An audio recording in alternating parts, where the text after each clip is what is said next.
Constitution. I believe that we shouldn't compromise constitutional values when it comes to votes.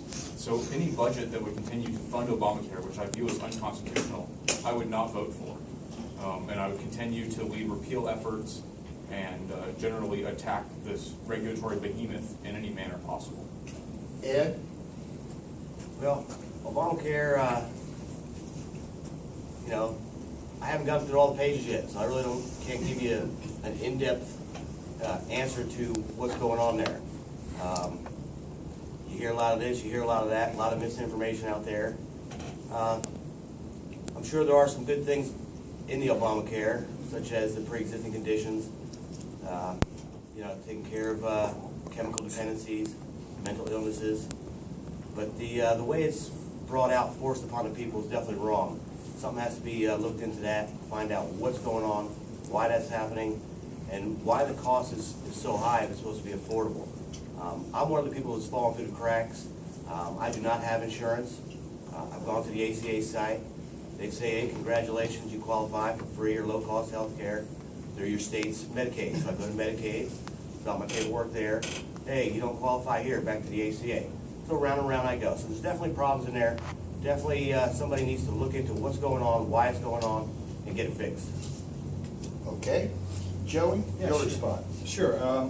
I am very heavily against the ACA. The government should not be in the business of being in business. It should not go in and try and subsidize markets, and that's what's done here. I think more importantly, if we look at the numbers that have already come out, 5 million people roughly have enrolled in Obamacare. Of those, only 27% didn't previously have insurance. So we're talking about roughly 1 million people have gained insurance for a market of 1 trillion people.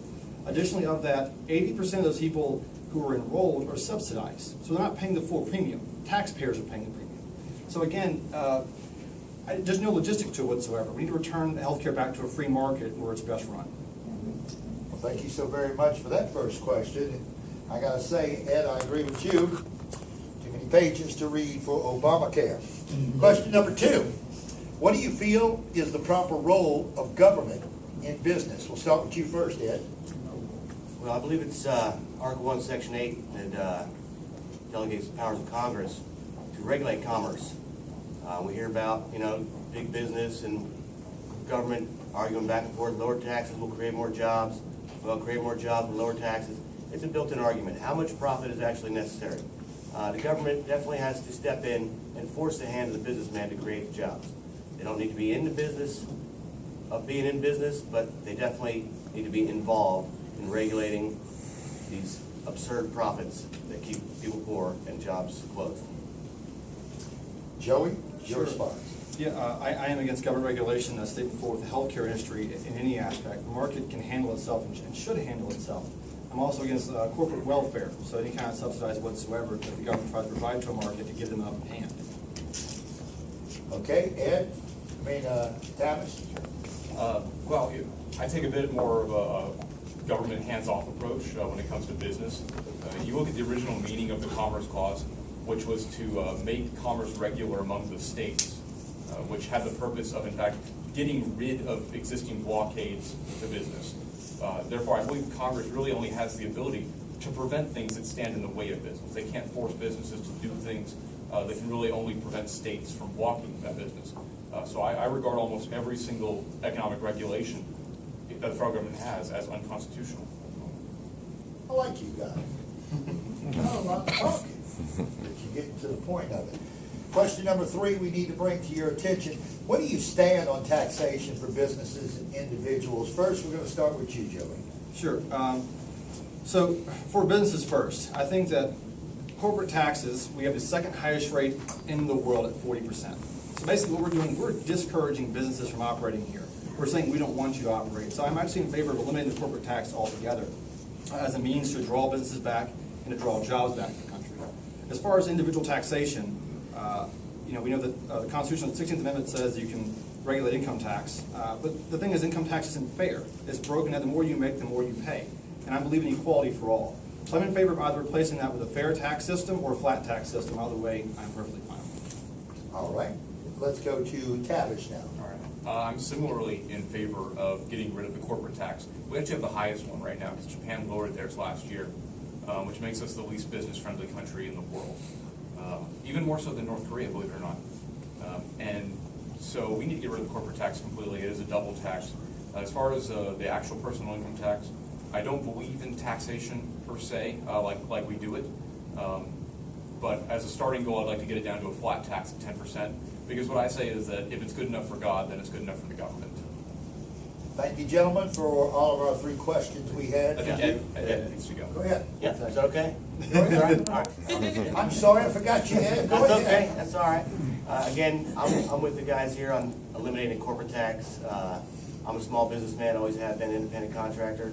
And, you know, the fire hoops you gotta jump through to make a buck is pretty tough. And it discourages people from starting business. You know, I don't even wanna work, really, I mean, for the amount of taxes. And it's so ridiculous in this country that we've mastered commerce, we've mastered business, that we're still paying these kind of taxes. We really should have 0 taxes across the board for everybody. We know how to do business with other countries. We know how to make money. Why are we fleecing the public still? What's going on here? That's what I'd like to know. Well, thank you so much. I'm sorry I left you out there for a minute. Sorry. Yeah, I'm trying to keep up with everything here. Like I said, we don't do many of these debates, but I enjoy doing them. I enjoy listening to your opinions. Now we're going to go to some questions that some people have sent to us first, that wrote down on their cards. We're going to ask you the questions one by one. First, we're going to start with Mr. Ed Rick, right? And then it says, where are the jobs? Could you please tell us where the jobs are, Mr. Kelly and Mr. Rick? Well, the jobs are in the businessman's pocket. He's saving his money. He's not putting them out there. You know, times are crazy right now, and people are holding on to their money. So, you know, the jobs are there. There's plenty of work out there. You know, you just got to know where to look for it, how to find it, and again, the skills aspect of it comes into play as well. Education is key here. Education, I'll say it 1,000 times, and that maybe education is probably the most important thing in educating the businessmen to let them know that things aren't that bad, and educating the people on how to get these jobs and the skills needed to perform those jobs. All right. Tavish, would you like to respond? Sure thing. The jobs are in the money that the government's taking from us. You know, after World War I, we had a period when we slashed spending, we got rid of regulation, we created laissez-faire capitalism, as it was called. This period was known as the Roaring 20s, and it was the greatest period of economic growth that we had seen since the Industrial Revolution. We could return to this period again, and unemployment got down to 1.5% during this period. Any country who could achieve that today would be considered a utopia. And we could get there again. We could restore industry. We could restore employment. We wouldn't need social spending. We wouldn't need all these safety nets. And the key is getting rid of regulation and getting rid of taxes. Joey? Sure. So, to expand back to what I was saying with regard to eliminating the corporate tax, the corporate tax. Addition to that, not only do we have the highest tax rate, but additionally, when you add on the addition of the ACA, which essentially is a tax to the governments, you add additionally on the now possible increase in minimum wage. We're not giving businesses any incentive whatsoever to open a business here to operate. You know, they're shipping them elsewhere. Manufacturing jobs have almost all left the U.S. completely.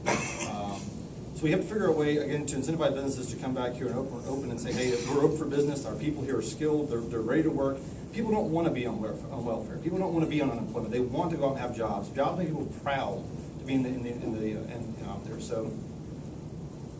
I need a brief summary for each one of you. I'm going to start with you first, Tavish. Why do you think you're the better candidate to serve the people of the Mississippi area? Well, I understand the people of Mississippi. I'm a small business owner. I own a gun store in Picayune. I'm familiar with the values that we embrace down here in South Mississippi. We are an independent people who can take care of ourselves without the overseeing gaze of Big Brother up there in Washington. Mississippi's always been a state that more or less wants to take care of itself. And I think we need a representative that reflects that. And I think that I can embody those values in D.C. and stand up to the establishment who wants to compromise our Constitution. Ed? Well, again, we hear my fellow candidates here talk about, you know, business this and business that. We got to cut taxes for business. It's the government's job to protect the rights of the people, not the rights of business. Again, I'm the man that's going to fight for people's rights, not the businessman's rights. Again, you know, it's a built-in argument You know, lower taxes will create jobs. Well, create jobs will lower taxes. If we have more contributors, the taxes will come down. If we have more contributors, the taxes will come down. Well, bring the taxes down, we'll give you those contributors. Again, it's a built-in argument that will never go away. The bottom line is it's the government's job to protect the rights of the people. I'm the man that's going to do that. Joey? Sure. So, not a career politician, don't hold public office currently. I have 2 little boys at the house, and that's my motivation for running. You know, we look at this, the situation we're in now is because we've continually put career politicians in Washington. And we keep voting them in and in and again, and showing here this current election, they don't want to stay away from it, they're drawn to it. Voting Democrat and Republican year after year is what's put us in this mess. Now, I chose the Libertarian Party for a reason, one, the beliefs I wholeheartedly agree with, but we need a third party in Washington to look out for the people, someone to keep the other 2 parties in check. All right, what are you guys' thoughts on the ACA? Start with you first, Joey. Yeah, so again, the Affordable Care Act, I think we kind of discussed that in general earlier. You know, healthcare reform was the first thing that was ever pitched to us. When President Obama ran for the Democrat nomination in 2008 against Hillary Clinton was a big proponent of healthcare. President Obama was not. He said he wanted reform. And I agree with that. When an individual enters into a contract with an insurance company, the insurance company has a right to uphold that contract. They have to be held responsible for that. So reform is not the issue that I'm against. I'm absolutely for reform and protecting the rights of the patients. But making healthcare a nationalized deal is just not right. I don't even know what they call it anymore. Obamacare, the Affordable Care Act. What's your comments, Ed? Again, there's so much involved in the ACA that it's hard to get through the brass tacks of it all.